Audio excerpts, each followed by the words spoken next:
What is up, everyone? Welcome back to another video. It is your girl Kelsey Victoria, and in today's video I'm gonna be doing a story time about why I stopped dancing and how I'm suing a club. As you guys see, your girl is upgrading. Okay, we got tea here because definitely the old me wine or liqueur would have been in here, but we got just some sleepy time tea. February 7th or February 8th. I believe it was February 7th. I was working just like any other night, and this night it was super duper slow, but I was excited because a guy who I was dating at the time, we're just gonna call him T. I specifically remember this too. T and I had plans to go to the gym after I get off. Him and we would get off basically around the same time. The clubs over here would close at 2 o'clock and he would get off at, I believe, like 2:30. At that time, I was literally just leaving work and going straight to him and spending a lot of time with him. I remember this so vividly because I was just really super stoked about just getting back into the gym and wanting to get started on this body transformation and just being the best me possible. Basically the route that I'm in right now in my life. That's where my mind was at then. So it was a really, really slow night. So there was no one there to buy me drinks, give me money, which was the most important thing for me at that time. The busiest it got was probably 3 people in there at a time, right? And we might even be including security and the bartender. I remember seeing this guy walk in and he just kind of was in the corner, and I went up to him because, that's my job. I was just like, hi, hey, how are you? And he was like, oh, no, I know how this goes, but just can you give me an hour? Just give me 1 hour. I'm waiting on somebody, so give me an hour and then you can come back. I'm like, okay, there wasn't really anything else I could do, you know what I mean? So I leave. An hour passes, probably even 2. I go back to him and I'm like, hey. And at this time, I think there actually was someone there. There was another guy there. And he's like, yeah, no, I don't remember what he said, but he was kind of just oh, no, still give him more time. And I don't know if I exhaled or rolled my eyes or if I was just okay, whatever. But my response, it was it triggered him. Now he's like, no, you better ask about me. You better ask about me. Man, I really do this for real. You better ask about me. Unprovoked, proving yourself. I don't know where that came from. He felt for some reason in his soul that he needed to prove to me that he has money. It's just I don't know, a weird night for him or something. So I remembered what I said to him. After my second time coming back, because you're telling me to come back and you're telling me to come back again, I asked him, why did he come in here then? Yeah, and that set him off, whatever. So that's the reason why he was like, oh, you better ask about me, so yeah. I don't know. So there's this girl that works there, and I already know that this girl really isn't the fondest of me. To give better context to this story, back in October, I had got really, really, really, really drunk one night, blackout drunk. I literally don't remember any of it. I don't remember any of it at all. I was just told it the next day. I was arguing with the DJ or something, and I was trying to get to him, and she was in the way. She was in the hallway, and I guess I pushed her to the side.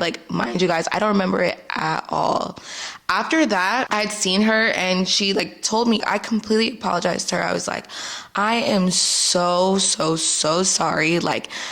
I don't even remember anything that happened. Everything that people are telling me, I don't know if it's true or false, but I'm taking accountability of it because I was blacked out, drunk. I know from that incident, even though she accepted my apologies, she probably doesn't feel, the fondest of me, but she had been there for some few hours. We're gonna call her I'm just gonna call her Sheila. I don't know. It's the first name that came to my head.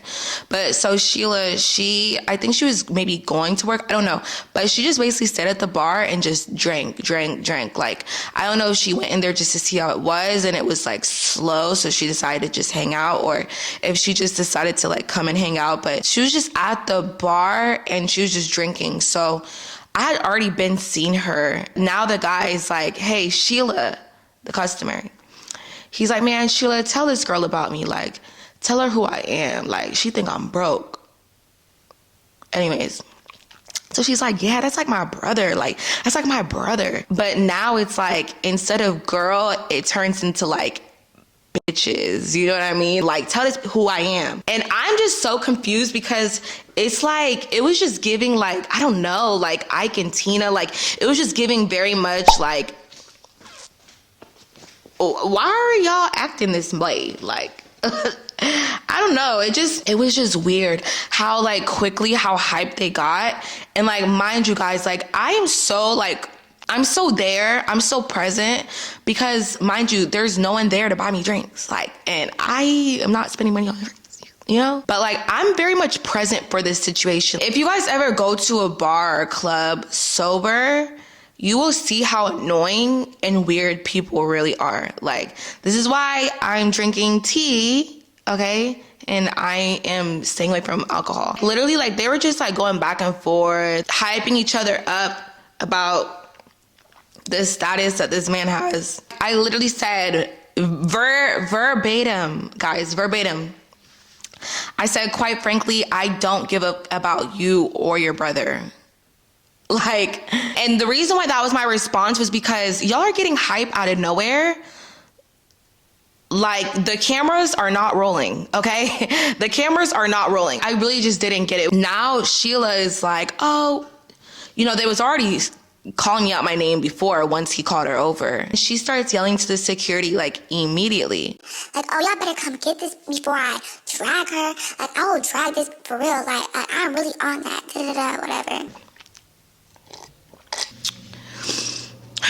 Literally, like, my demeanor now is exactly how it was then, because like, really my response saying, quite frankly, I don't give up about you or your brother, like, super calm. It set her like off. I'm thinking that, you know, the security guard is gonna come over here and see like how calm I am and how turned up and like how angry she is, how she's yelling out her seat.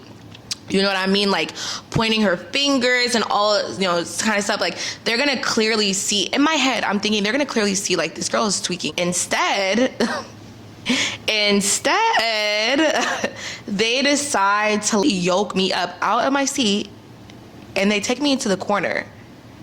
When I tell you everything happened so quick, but I'm confused.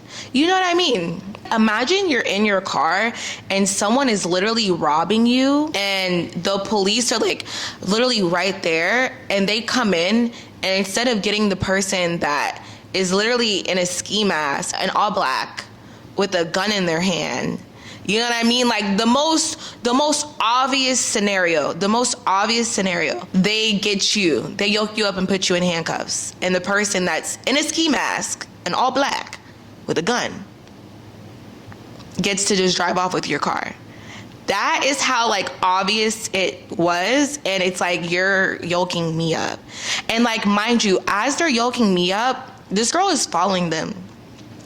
They like put me like in a corner basically where like this like gamble machine is. She's following them. She's right behind them. Like all like I just don't get it. I really don't. Anyways, only God knows.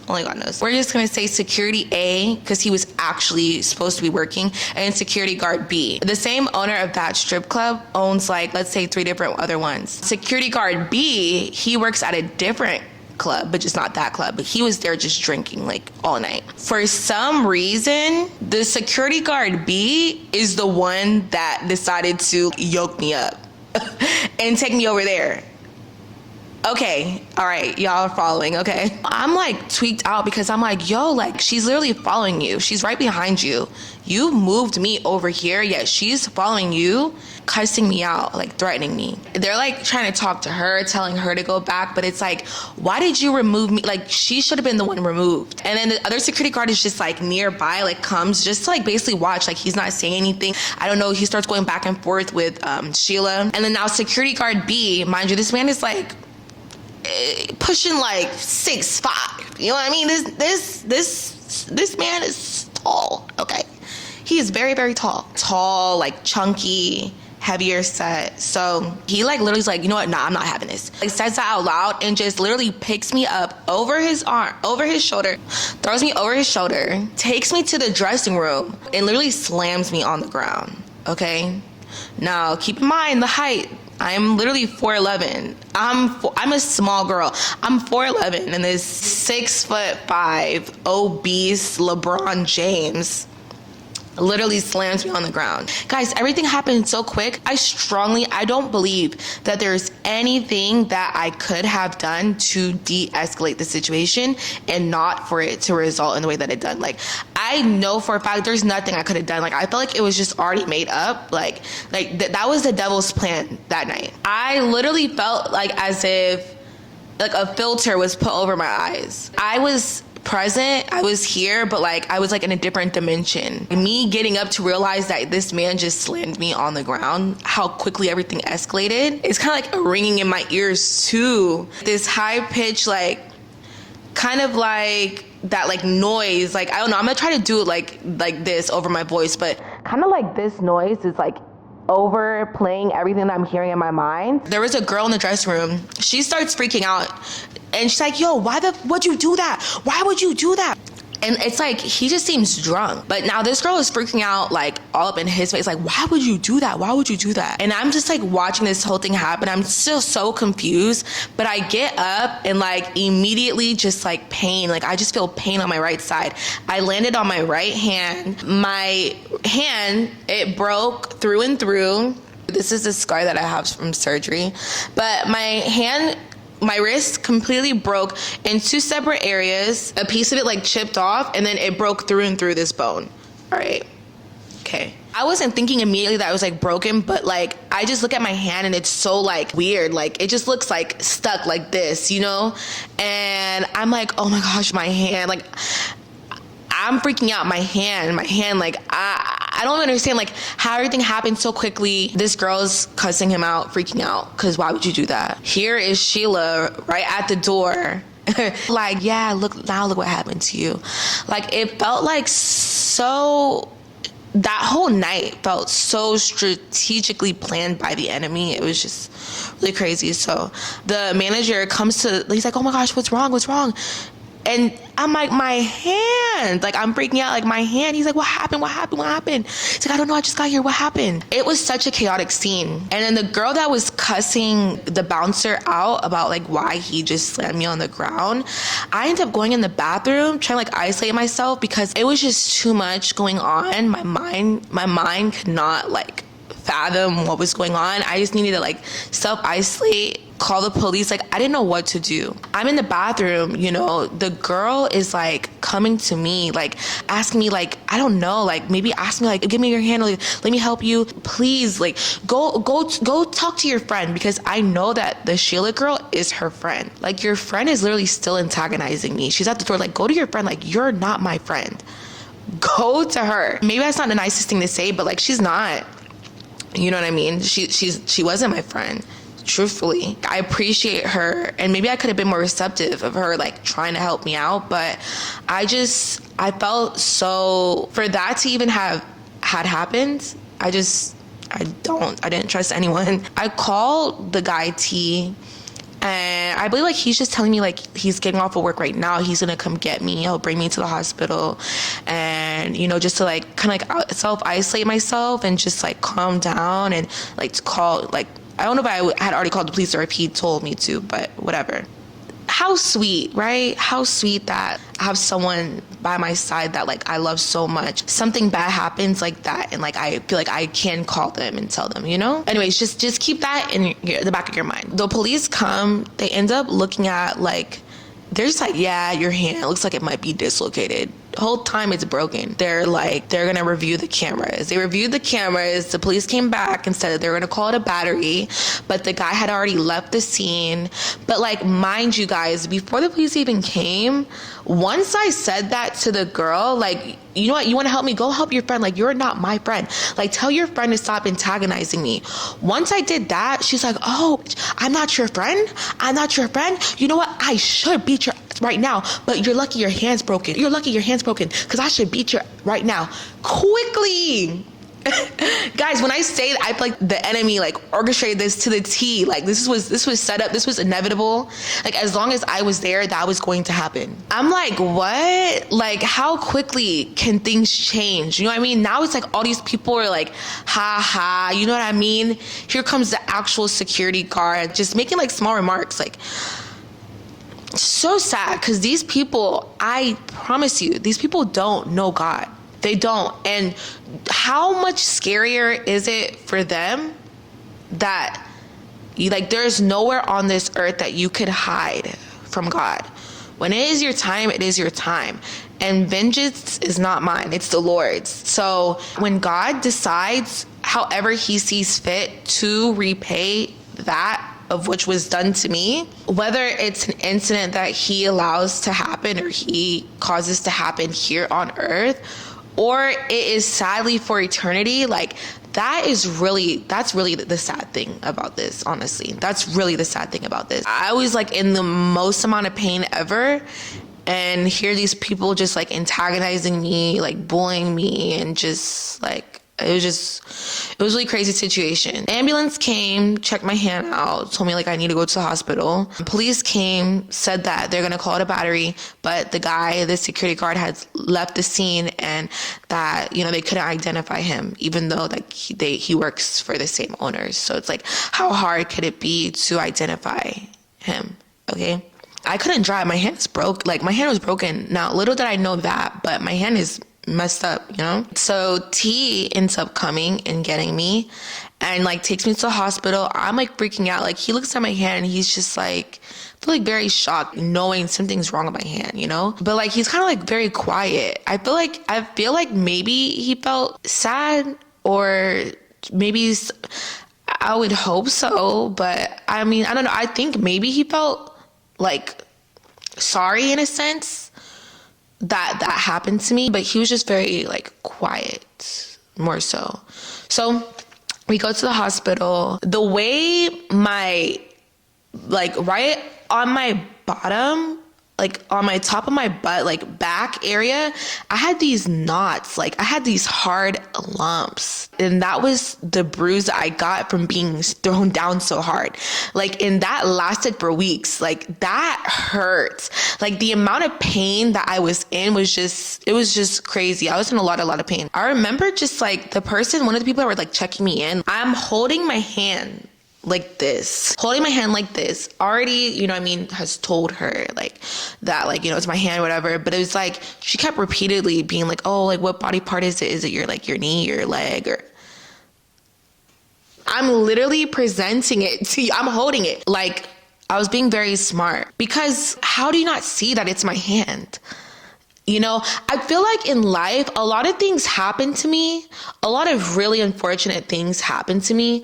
And it's not fully understood by people. Fully, like, to the extent that it feels for me, the amount of pain that it brings me, I feel like it's never fully, like, respected or cared about to other people, or seen.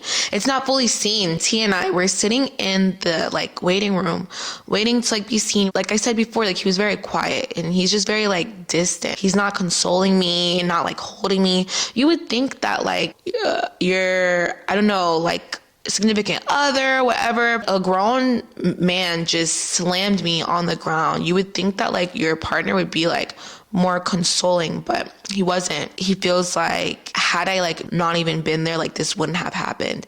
Basically upset the fact that I'm even dancing in the first place. There was a time before that like I wanted to stop dancing, but we decided like break things off. But though we broke things off and I had already stopped dancing, I had like lost my job at the time, but he vowed to me, promised me that like he would still help me and stuff like that, because I don't like know anyone else over here and stuff like that. So he completely broke that, like completely, utterly, told me to figure it out.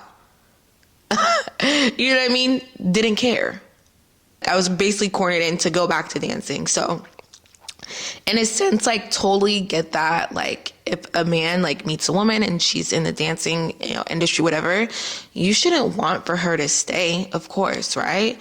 But you should also, I'm not saying like, just pay for her or do all this, but like you should aid, like you should be wanting your woman to grow, to mature mentally, to be protective of her mentally, spiritually, all that. So you should aid and help in her doing that. When he said that, I'm not sure if my mind completely went, I'm pretty sure honestly it did went back to that. Like, I don't even think my mind was on that. Like, I was in so much pain, but it's like, how can you be sitting here like you're mad at me that I allowed myself to get thrown down by a grown man when I did not want to be in that place? I begged, I pleaded, literally begged you to help me, like to take me to job interviews, to help me. Because at the time I did not have a car too. I just lost my car. So it's like, you're mad at me because I'm here when I begged and pleaded for you to help me to not be here. And then he says like a comment like, like literally like, and you're being rude to like the staff. Like literally, we're just trying to help you. That, like when he had said that, it felt like he had drew a line with like him on one side with like strangers, complete strangers. Cause it's like that woman, I don't know her. You know her? I don't know her. Maybe he did. I don't know. But you drew a line dividing you and I with strangers on the outside. I'm in literal pain and you're upset with me that one, I'm in a situation that I have diligently sought out and tried to get out of, which was dancing, that I too had begged and pleaded with you to help me get out of dancing, and you denied me, to 4 or 3 or 4, to like a situation that like was so unprovoked, so like I literally felt like there was nothing I could do to like prevent that from happening. Like I could have said nothing. Like I felt like that was just in the devil's plan to cause that harm to me. And then amongst all, like my hand is broken, whether we knew that then or now, my hand is deformed. I told you I got something on the ground by like a big man. Like I'm in pain. You know what I mean? Like can't a little grace be granted for someone that is like literally just went through a traumatic situation and is in deep pain? Anyways, so I responded and I was like, you guys are just trying to help me. We're just trying to help you. So you're telling me like if you were to be shot, and I was just like, oh, wow. You know what? No. You know what? I hope you get shot and I'm right there and they're wheeling you in and you're shot, bleeding out, and you're yelling at the doctors because you're in so much pain, and maybe they're like, oh, did you stub a toe? But it's like obvious that you're bleeding out. And you know what? I'm going to say, you need to relax. We're just trying to help you. Do you even hear how that sounds? You saying that to me? You know what this man did? This man dead looked at me and said, you hope I get shot? Like, that is what you took away from that? And he left me. He left me there. Left me there. My car was at the club still. You know what I mean? Like, how was I gonna even drive? I ended up having to, but that's the beginning of the next story time. That man literally just left me there. So to wrap everything up, because you guys know I'm gonna tie it back and bring it back to God every single time. it was very, very, very painful, but I feel like God allowed for that to happen for me to truly see where I was and who I was surrounding myself with. To realize that I was surrounding myself amongst people who genuinely hated me. No one at the strip club is genuinely caring for you. Like, they don't respect me. They don't love me. They literally hate me. They literally hate me. To know that I was okay with being amongst people that hated me, all for what? For money? like for this? For this, you know, no matter how much money you have, it can all be breaking down to coins, whatever. But all for this,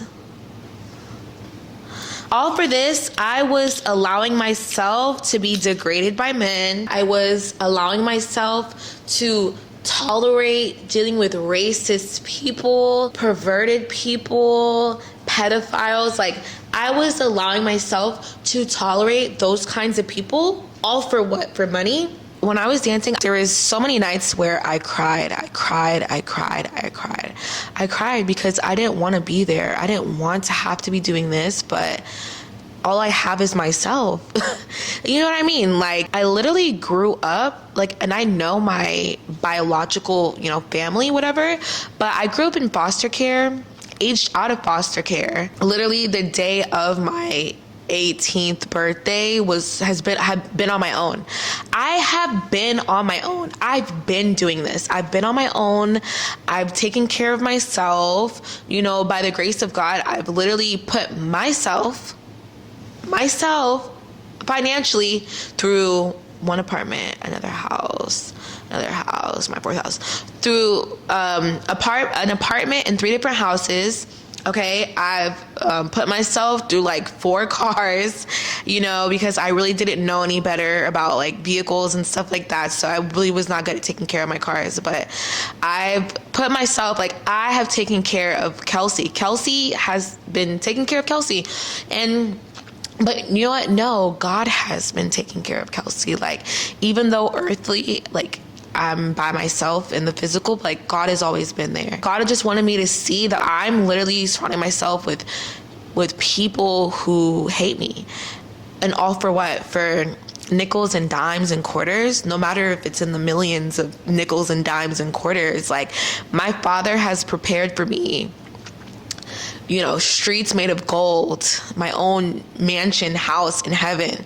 Like, do I not think that my Father would provide for me, would provide me a job that I didn't have to be half naked, aid in leading men astray, that I wouldn't have to cry myself to sleep at night? Do I not think that my Father wouldn't do that for me?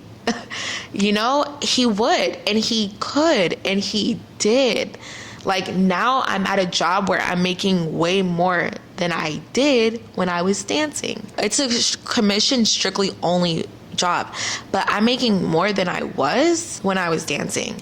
By the grace of God, okay? By the grace of God alone. Why did I not think that sooner, that God wouldn't provide for me these things, you know? And then also the relationship that I was in, and I had to suffer a little bit more, but God was showing me right then and there as well, though I had to learn a very, very traumatic, like, hard way, that this person also hated me too. I allowed for good moments and like good times to overwrite what love would not authorize. Love does not authorize leaving someone while they're hurt. You know what I mean? Love doesn't authorize doing like most of the things that he did. And that was really painful, hard pill to swallow. Like, anything could have happened to me. Like, I could have got abducted. And it's like, that might sound crazy, but this literally happens in life. Like, anything could have happened to me. Like, you're just leaving me stranded at the hospital with a broken hand. You know, my car is at the club. Imagine, like, how was I going to get there? You know what I mean? Imagine if I was just stuck. I would have just been stuck at the hospital. Would he have came back for me? I'm telling you right now that I've fully seen like the true heart and character and spirit, the true spirit of that man, he would have not came. He could have not heard from me at all after that situation of leaving me at the hospital, and he would have not batted an eye, lost sleep, or been concerned that I was still at that hospital. Like, he would have not lost any sleep. God right there was showing me that like these people, their hearts are wicked. Their hearts are wicked. There's no way around it. You know, someone can try to do something, but your heart, the condition of your heart is really gonna show your true colors, no matter the situation, no matter how offended you might feel because of someone saying that like, oh, for understanding purposes, your heart isn't gonna allow you to leave this person that you say you love so much stranded at a hospital. These people's hearts, just all of them, were very, very wicked, and God was allowing me to see that. And He is literally all I need. God is literally all I need. No matter how difficult things may be and how difficult things might get, like God always has you. And it is for the better that you see people's true heart. Now I'm in a lawsuit and I'm suing the club, and we'll see how that whole thing pans out. And I'm no longer with that man. So yeah, but that's basically the story. That was my last time dancing, last time ever dancing. Thank God that I do not dance anymore. Will not be going back. In the name of Jesus, I will not be going back. That is literally the story about how and why I'm like suing the club, and also like why I no longer dance. So yeah, love one another. Like, that is all I can say is love one another. Pray for those. Throughout my life, if it's one thing that I've learned, is forgiveness. And I forgive those people. And like anytime I think about those people and I get like an ill feeling, I pray and I say to God that I forgive them, and I pray that God blesses them. Those people, everyone involved, from the guy that I was with to, you know what I mean, even the girl that I don't even know, like everything, to even the police officers, like I have brought those people to the altar myself, to God. I've gotten prayer for those people. I've gotten prayer for God to bless them, those people. I've had others pray, brought those people in like spirit to the altar, and have prayed for God to truly open their hearts, for them to find the one true living God. Because if you think you know God and you're doing that, you don't. And if you think you do, it's not the right God. Do not try to get your lick back. Do not try to be harmful, but pray for them. Pray for them, and forgive them too. Because just like you want God to forgive you, you need to forgive others as well. Gotta forgive and show people grace and mercy and love. You know what I mean? I pray that God works on their heart and truly turns their heart of stone into a heart of flesh. Yeah, that's all I can say and that's all I can do. That's the best thing I can do for them. And do that for others that have wronged you as well. But as always, I love you, but God loves you more. All right? Don't forget to like, comment, and subscribe, and I'll see you guys in the next video.